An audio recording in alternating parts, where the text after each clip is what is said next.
Our luck just will not stop running out. This is the Arsenal transfer show.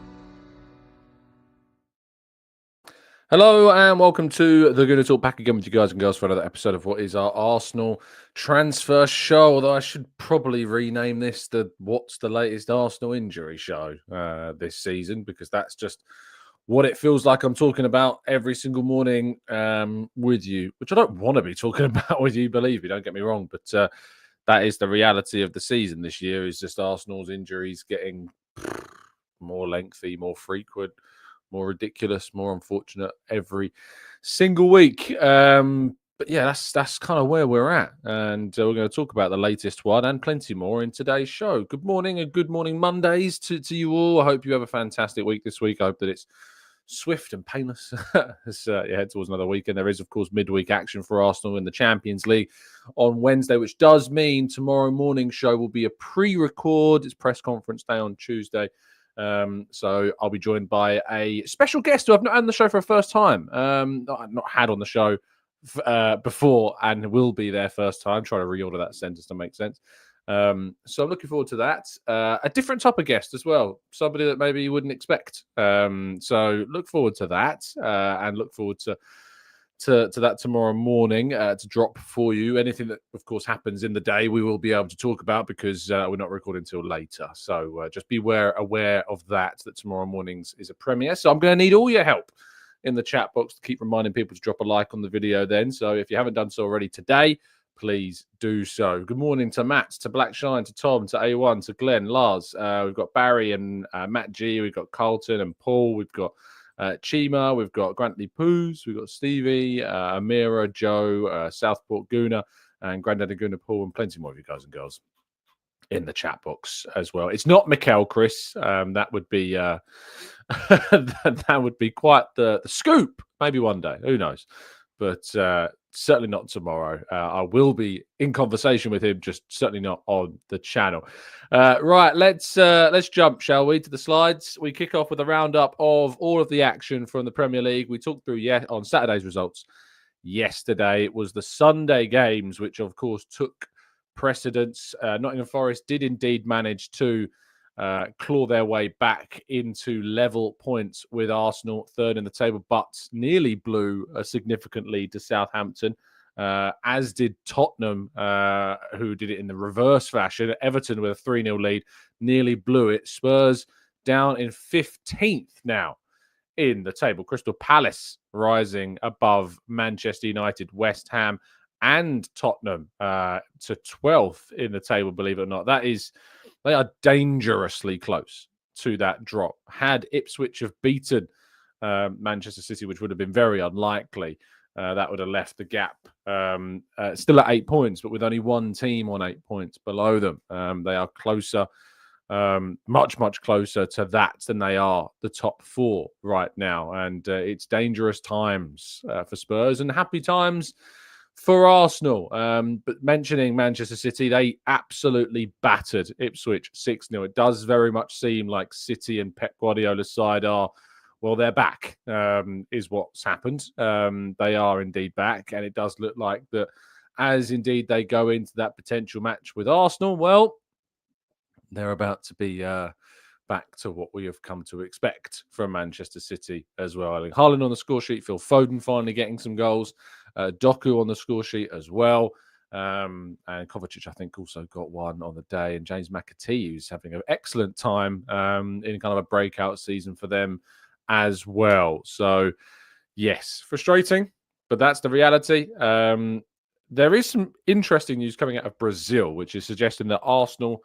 Flamengo, have agreed terms with Arsenal midfielder Jorginho over a move. Now, there are some obstacles to this deal. One is that the Brazilian club only want to sign Jorginho if Arsenal are willing to let him leave for free, which I think in January would be one of the silliest decisions that Arsenal could possibly make. I sincerely hope that this is not a story that grows into anything extra than we're seeing right now, and that obviously that it will be one that waits the summer. It would be nuts of Arsenal, but maybe it would be very Arsenal for this indeed to happen.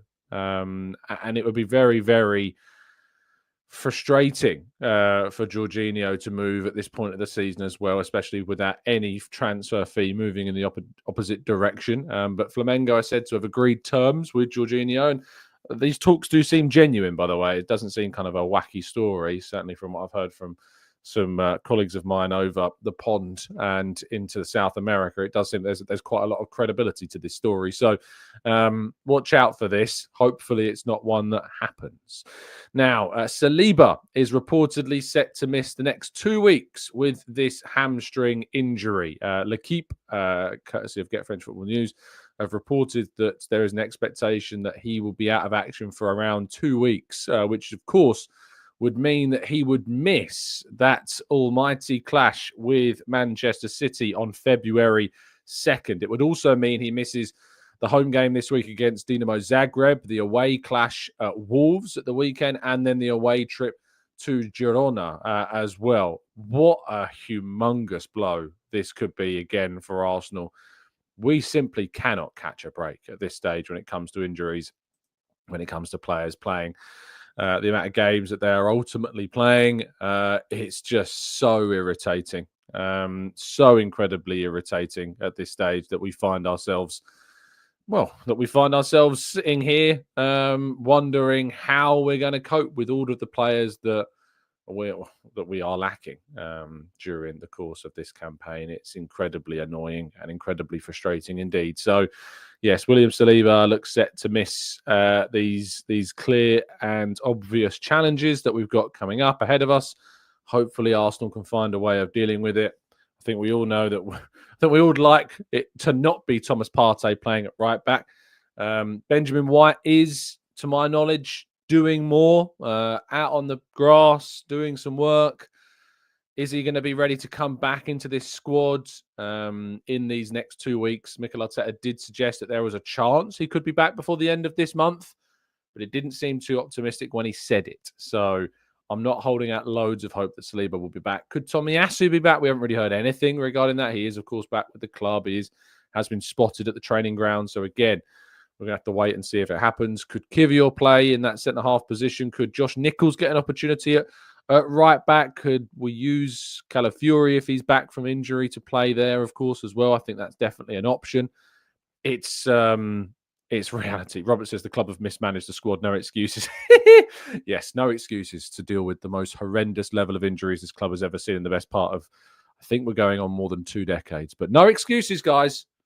No excuses. I think Robert kind of stands at the pinnacle of a group of critics that are scared that their dream scenario that Arsenal won't win anything, and it is, trust me, their Spurs-like dream scenario that Arsenal don't win anything just so they can try and get rid of people that aren't going to be got rid of at the club.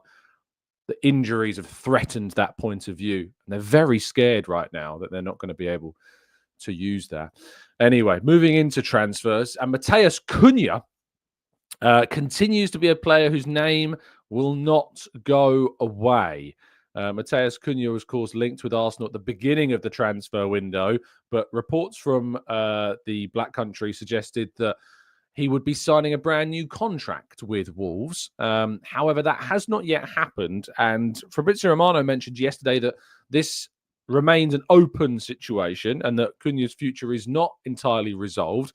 I was told at the start of the window there was nothing really in it regarding a potential move for Cunha at that stage. That could, of course, change later on in the window, and whether that does, we'll certainly keep you updated on that front. But if Arsenal need goals, need extra depth, Arsenal are really looking out for anything right now that might help them. And Cunha, while I've got my doubts about how he would fit into the squad, certainly he would add an extra attacking element to our team, which has already ready-made Premier League experience. So I don't think we can be too snooty when it comes to our potential transfer options up top. And Cunha, of his level and quality and experience in the Premier League, I don't think is one that people should necessarily at this stage now be turning their noses up at. And the Benjamin Sesko links, of course, have continued through the weekend and into the new week. Raj says, what's the Black Country? The Black Country is like the area of Birmingham or Wolves and places like that. I mean, does it Wolves count as part of the Black Country? I might have made a mistake. The Black Country is the region of the West Midlands. It's made up of Dudley, Sandwell, Walsall and Wolves. There you go. So, yes, that is the part of the country that Wolves is indeed in. That's just what it's called. So, yes, Arsenal will have to go very big indeed to sign Benjamin Sesko over the course of this period. And there's been suggestions that I've bid as high as £70 million is what it would take to land Sesko. Now, if you look at like Omar Marmoush as an example, he's gone for around £72 million. And certainly Sesko has been talked about in circles with a higher potential of that than maybe Marmoush is, but he's more of a specific centre forward. Marmoush plays, yes, through the middle, but can also occupy those wide areas. But it seems that is the level that Arsenal would need to go to. Whether or not that's feasible for Arsenal, whether that's possible for Arsenal, we don't know. We know that it wouldn't necessarily affect PSR, but we do know that UEFA financial restrictions are somewhat of a problem for Arsenal. And so we know that we don't know whether 70 million is a price that Arsenal are able to part with during this window for Sesko. So it's one that I think remains there in the background. Leipzig do not want to lose the player. We know that. And so to part with him during this winter period is going to take a huge amount of money. Could Arsenal convince them to sign a loan with an obligation to buy in the summer to help relieve some of that financial stress? It'd be very difficult, I think, to convince them to do that. But there you go. And Phil says the West Midlands are called the Black Country due to the smog during the Industrial Revolution. Keep educating, Tom. There you go. You learn something new every day. But yes, back to Sesko. And it does seem very tricky and very unlikely that a £70 million bid would come in. But I'm all for being surprised. All for being surprised indeed. Right, let's go to part two, shall we? Your questions. Make sure you're getting that capital Q in the chat box ready. It helps your questions stand out, and we'll go through as many of them as we feasibly can. Right, after this.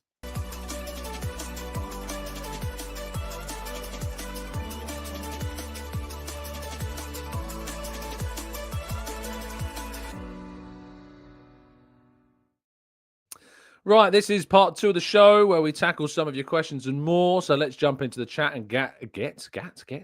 Let's go and get some of your thoughts, shall we?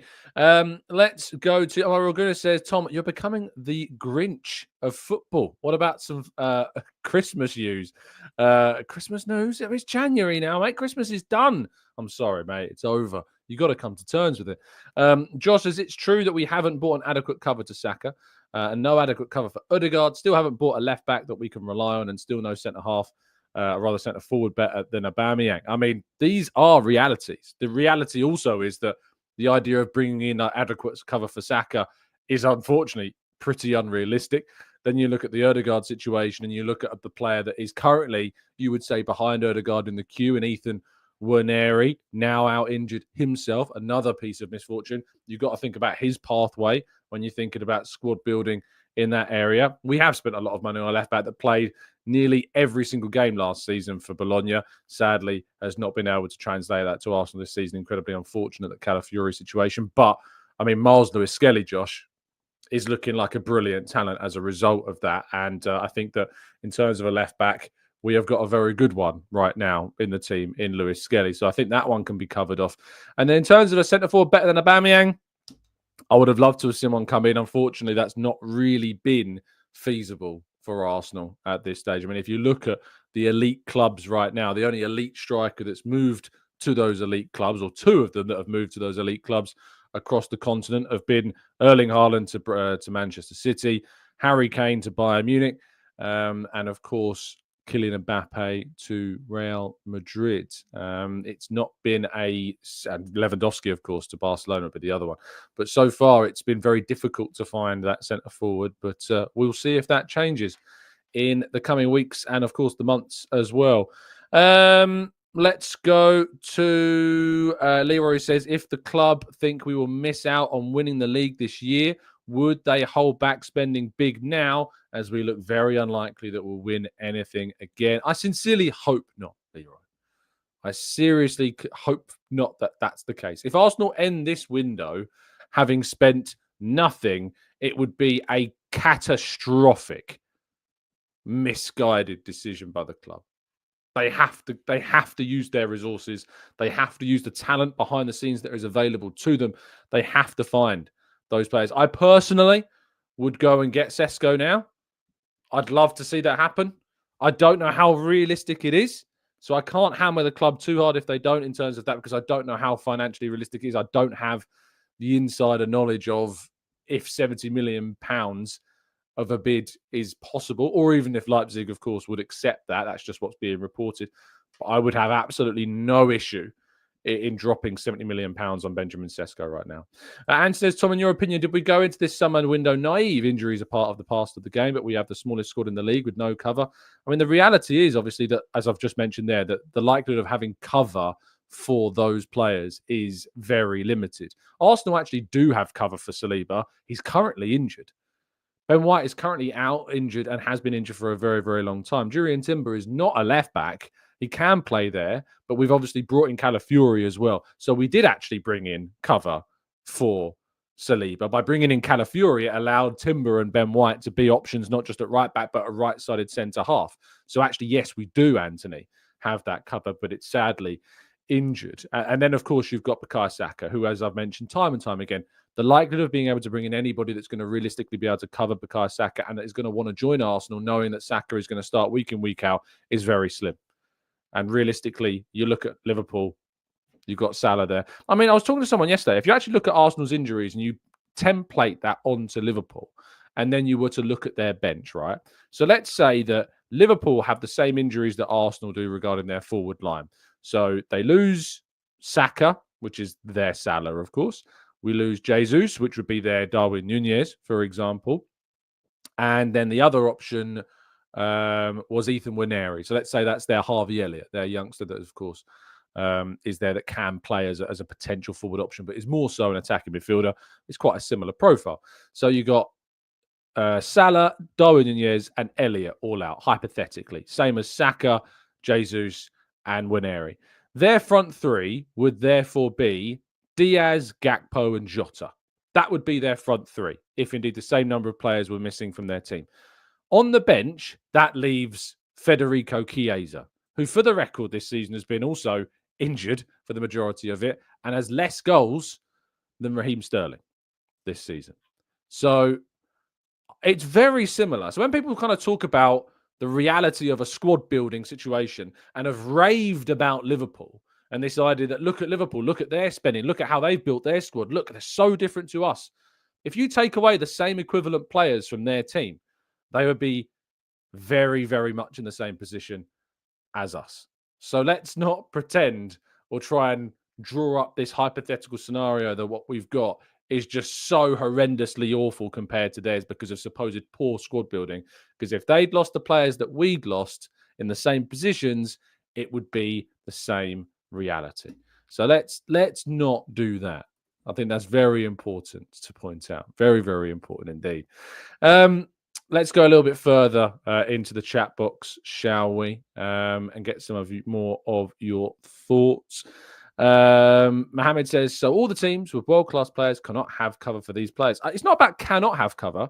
It's extremely unlikely, Mohammed. If you go through teams in the world that have these elite level figures in their side, when they are missing, the player that comes in for them is either a youngster or an older player or a player that is widely not used. I think about when Lewandowski or Kane wasn't there for Bayern Munich. Who was it?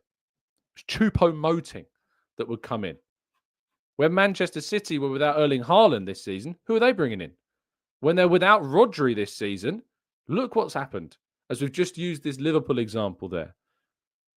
It is far-fetched, Mohammed, because when you look at all the relevant comparative examples of those key figures missing from those teams, yes. That is the reality. Sean says Jota, Gakpo, and Luis are still better this season than ours, and it's a poor squad building. It's still nuts to me. Like, you can give the most obvious evidence, you can give the most clear examples, but it's tinfoil hats are very, very hard to rip off somebody's head. Josh says, we've known Jesus was injury prone. The bottom line is we haven't been good enough with our recruitment, definitely haven't done our best. Look, I'm not saying that we couldn't have done more. I'm just giving you the perspective that people try to make out that our squad building is horrendous.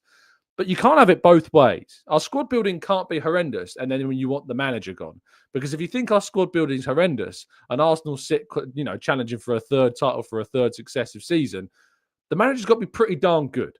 You can't have it both ways. So you're going to have to pick, I'm afraid. And also, we have now seen our sporting director resign and move on to pastures new. So that situation is already in a state of change. So let's not pretend like changes aren't going on behind the scenes as well.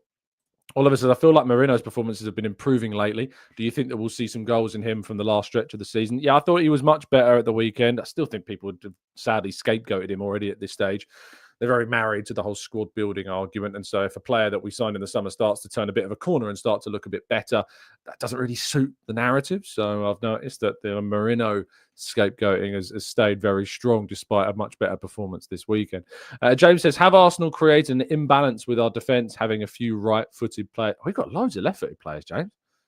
Miles Lewis-Skelly, Zinchenko, Calafiori, Gabriel. I think I'm missing somebody. Tomiyasu's double-footed, so I don't know if there's an imbalance there. We've got loads of left-footers. Joey says, what player is there that can give you 70% of Saka's output, is happy to just sit on the bench? Good backups also want a realistic option for game time. Exactly, Joey. Joey's absolutely spot on with that.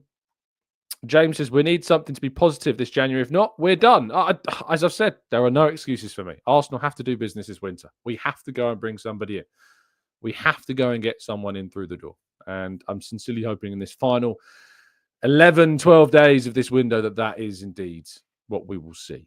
Shaw says, most of us don't want the manager gone. He's the best thing that happened to us in a long time, but he's complained about how thin the squad is, so he should be helped. We can do better.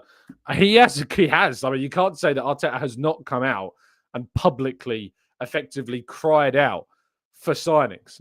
Arteta clearly wants us to go into the market and add those players. It's now on the people behind the scenes to go and get that player or those players through the door. That's what we got to hope happens. Obviously, it sucks that we've got it at a time where our sporting director situation is in flux, but we need to have hope that we can do this business. And fingers crossed that we will hear more in these coming days. Mohammed says, what about Rayan Cherki for £22 million? I mean, that's a classic January signing, isn't it? Lyon are in financial trouble. Rayan Cherki is a young 21-year-old attacking midfielder that can play in a wide right position as well. He's got a handful of goals and a handful of assists this season. 5 goals, 8 assists in 22 games for Lyon this campaign. So you look at that and you think, is that an option for us? Maybe. Is that a player that takes Arsenal to the title? I don't know. I don't know if he's good enough. I feel like if it was like just Rayan Cherki coming in this window, call me spoiled, call me wanting too much, but I'm not sure that's enough. I'm just not sure that's going to be enough on its own to do the right thing. Kieran says, getting outright backups is hard, but you can get people that can play alongside as well. Perfect example being Semenyo, starting left wing, can rotate with Saka, and we need him in January. I mean, Semenyo, again, if this was the summer transfer window, would we be signing Antoine Semenyo? I don't know if he's good enough. He's predominantly a right-sided player. I mean, the majority of his games, 13 on the right, 8 on the left. Predominantly a right-sided player. Is he better than Martinelli? Is he better than Trossard? Is he going to start over those guys? I don't know. He's going to cost a huge amount of money. Bournemouth are not going to let him go on the cheap, are they? Because he's basically been their best player. So are Bournemouth going to be like, yeah, sure, you can have him for 70 million quid? At which point I'm going to be like, no, I don't think so. This is the thing, is that we can all bring up these names. It's really easy to bring up a name, but Jackson is definitely better than Martin and Trossard. I'm not sure that he is mate. I'm really not sure if he's better than those two. I'm not sure if he's better than those two. Martinelli on form, I'm not sure. Trossard on form, not sure. I mean, Trossard got 17 goals last season. I think we've got a lot of recency bias right now in our players. Martinelli has one goal less and one goal less and no, hold on. Martinelli has 7 goals this season. Semenyo has 7 goals this season. And by the way, people have been completely slagging off Martinelli this season, if we're honest. And he's got 2 more assists, Semenyo. So I'm not really sure it's worth going the whole kind of like 50 million plus for Semenyo. I'm not sure if I would pull the trigger on that. I think you need to raise your standards, guys, a little bit in terms of players to go for. And Martin, you're right. Mohamed Salah does play every single game for Liverpool, but that doesn't suit the narrative, Martin. So doesn't suit the narrative at all.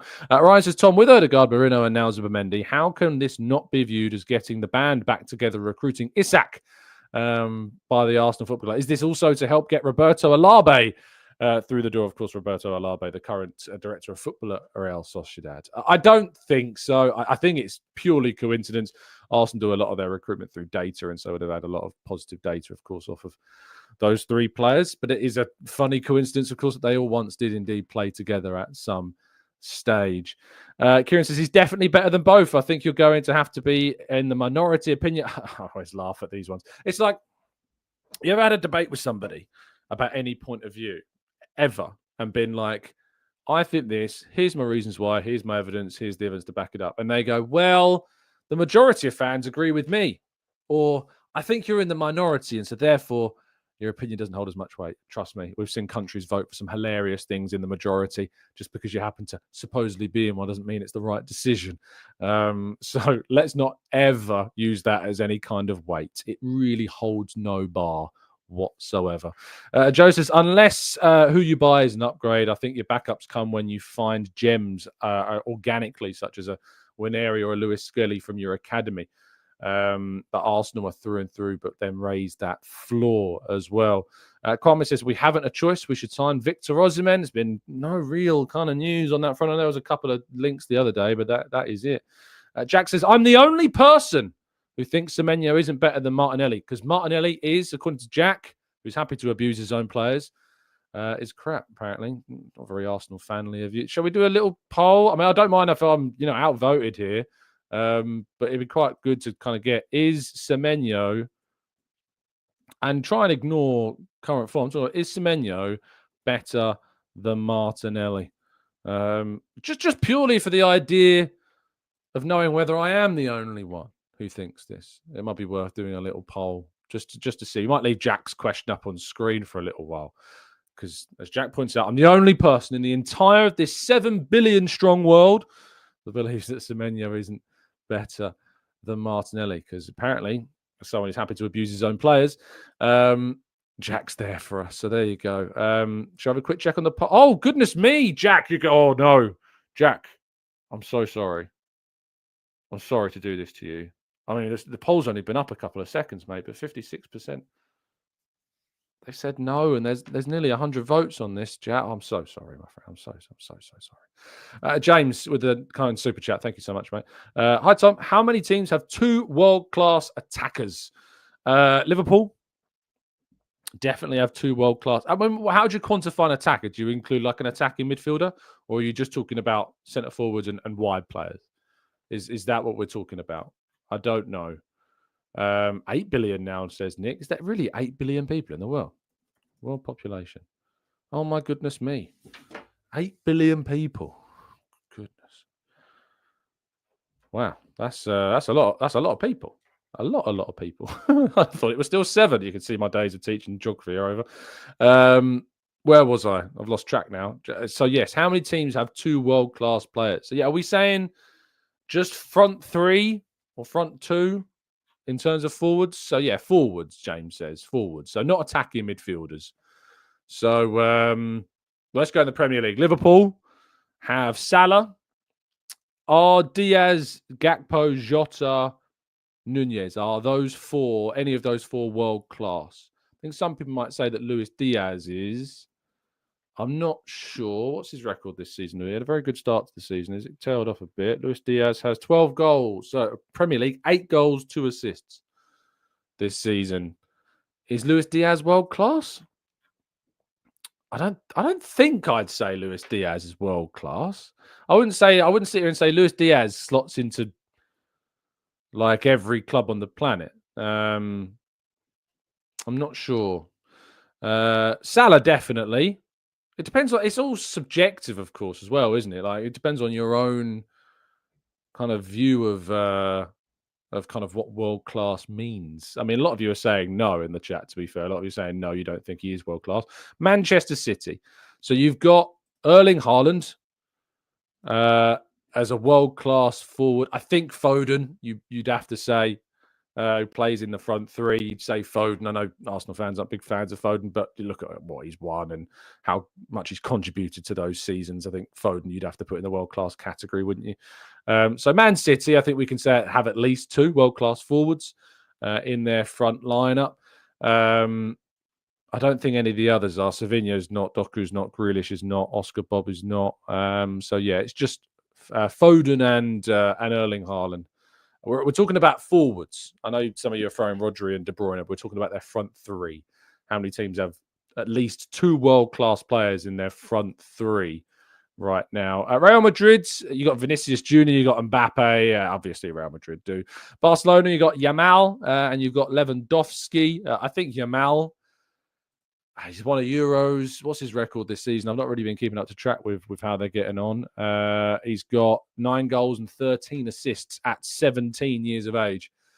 I don't know if I'd stop short of calling him world-class just because of how young he is. Rafinha is also a very interesting option as well because Rafinha's got 20 goals and 11 assists.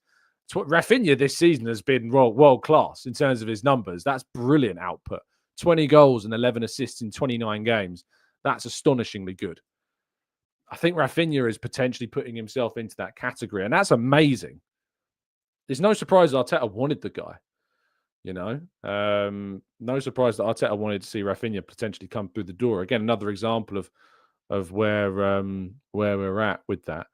Drew says Marmoush will be world class after one season. I don't think so. I wouldn't have described Julian Alvarez as world class. So, and he scored a lot of goals. So I don't think I'd include that idea, Drew. I don't think that'd be accurate.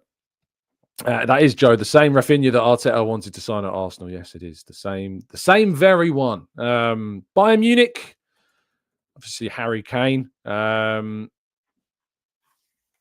Harry Kane, you've got Thomas Müller. Was one day. I wouldn't say he is now. Leroy Sané, I don't think is world class.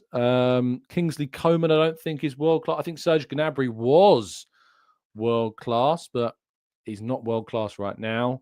Michael Elise has definitely bordering on it now. 10 goals, 11 assists this season in 26 games. What a brilliant season he's been having. And then you got Musiala, of course, who's more of an attacking midfielder, but can play in those wide areas. I think I would certainly quantify in that category as well.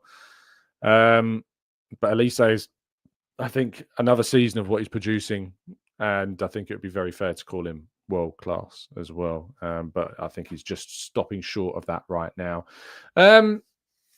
We're struggling though, aren't we? Inter Milan, Lautaro Martinez, and who else? Thuram's not world class for me. Certainly none of those are. No, so I think Lautaro Martinez stands alone there.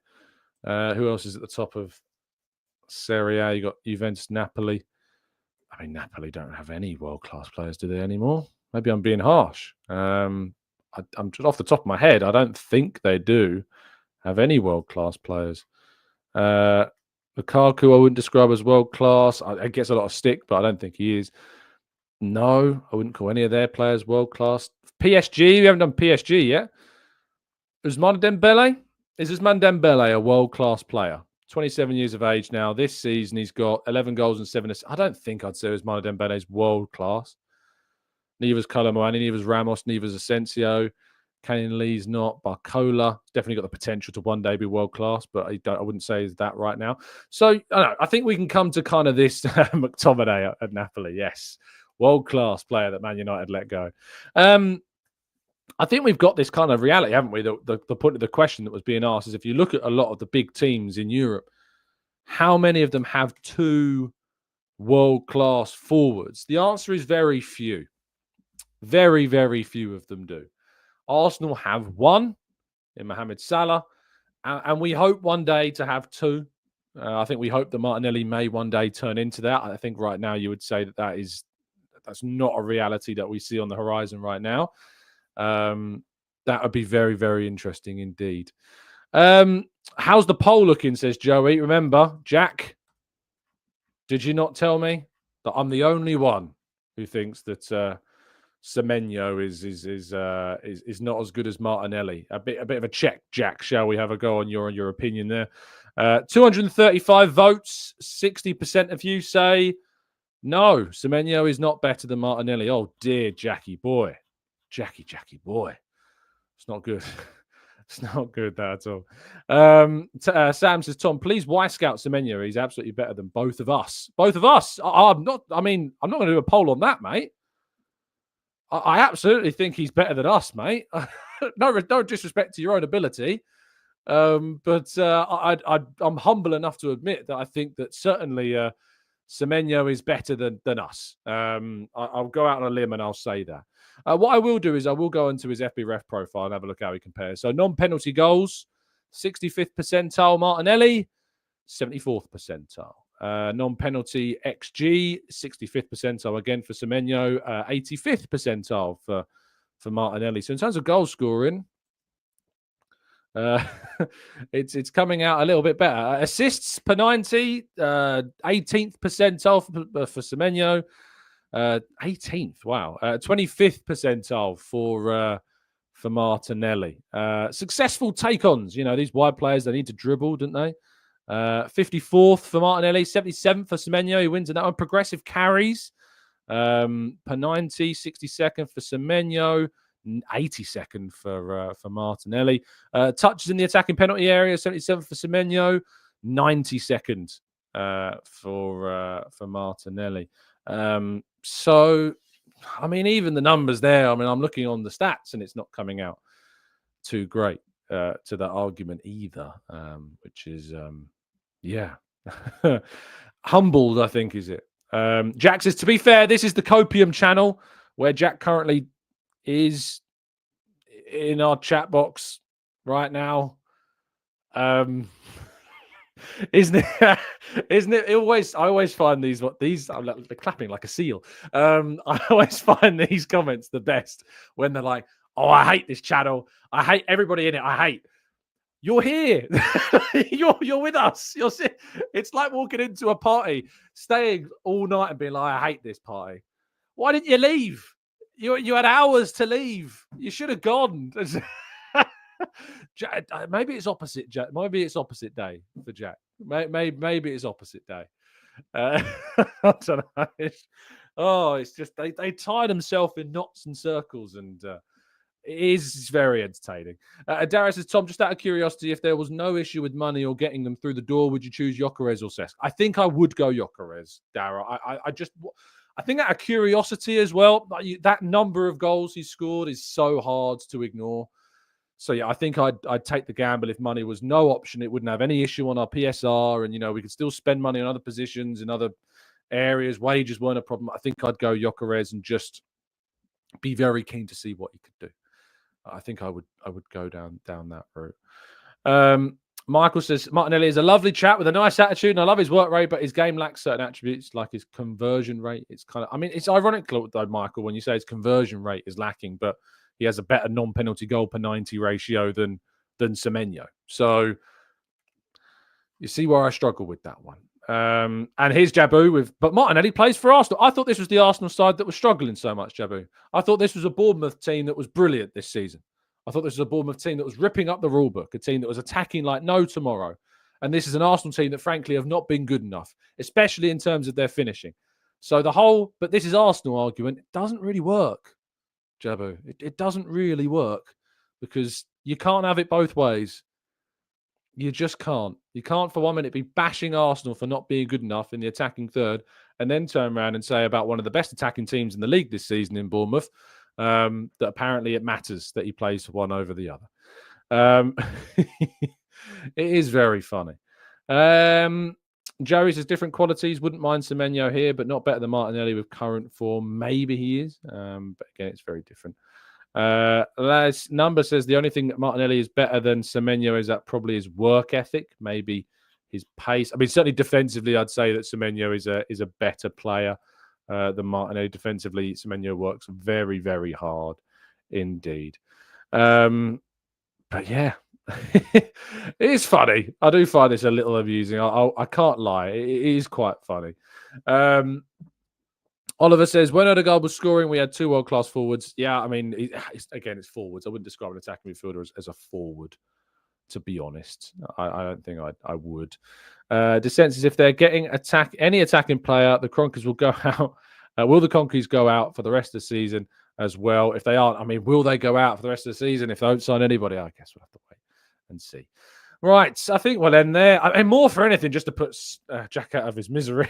I wouldn't want to keep him somewhere longer that he doesn't want to be. Have a fantastic day, morning, afternoon, evening, wherever you happen to be in the world. I'll be back with you tomorrow morning, of course, with a special premiering interview show. So enjoy yourselves on this Monday.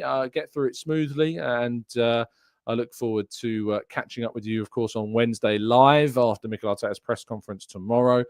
Stay safe, stay well, stay happy and respectful, and as always, up the Arsenal.